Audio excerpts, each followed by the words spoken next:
ఇప్పుడు మీకు చూపిస్తుంది వచ్చేసరికి ఈపురపాలెం మరియు చీరాల మధ్యలో నేషనల్ హైవే 167Aకి సంబంధించిన పిల్లర్ నిర్మాణం జరుగుతుంది. అంతకుముందు ఈ పిల్లర్ నిర్మాణం చూపించాను. అయితే అటువైపు మనకి చిలకలూరుపేట వైపు నుంచి మనకి హైవే వస్తుంది 167A. అటువైపు నుంచి వచ్చి మనకి ఇటువైపు వచ్చి చీరాల బీచ్లో అంటే వాటర్ బీచ్లో కలుస్తుంది. ఆల్రెడీ 1, 2, 3 పిల్లర్ల నిర్మాణం జరిగింది.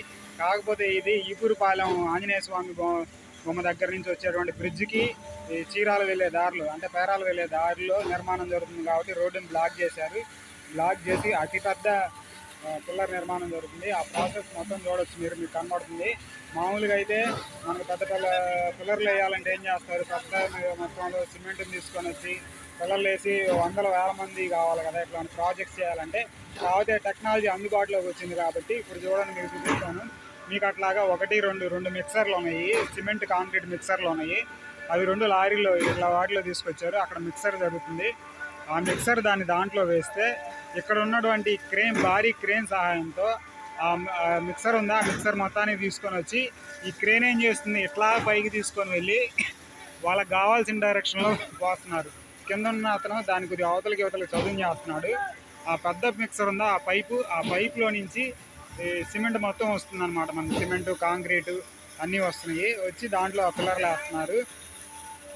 చూడండి, పెద్ద జైంట్ పిల్లర్ నిర్మాణం జరుగుతుంది. ఇవ్వండి, అక్కడ ఉన్నాడు ఆయన క్రేన్ ఆపరేటర్. ఆ ఆపరేటర్ ఏం చేస్తున్నాడు అంటే మనకు మామూలుగా డ్రోన్ ఆపరేటింగ్ ఎలా చేస్తారో అలాగే చేస్తున్నాడు. చేసి అక్కడ ఉన్న స్విచ్ని వాటిని కంట్రోల్ చేస్తున్నాడు. కంట్రోల్ చేస్తే ఇక్కడ ఉన్నటువంటి సిమెంట్ అదంతా చూడండి ఎలా పడుతుందో ఇక్కడ కనబడుతుంది కదా. వీళ్ళు వచ్చేసరికి దాన్ని అడ్జస్ట్ చేస్తున్నారు, లోపల పెట్టి ప్రెజర్తో అటు ఇటు చదువు చేస్తారన్నమాట.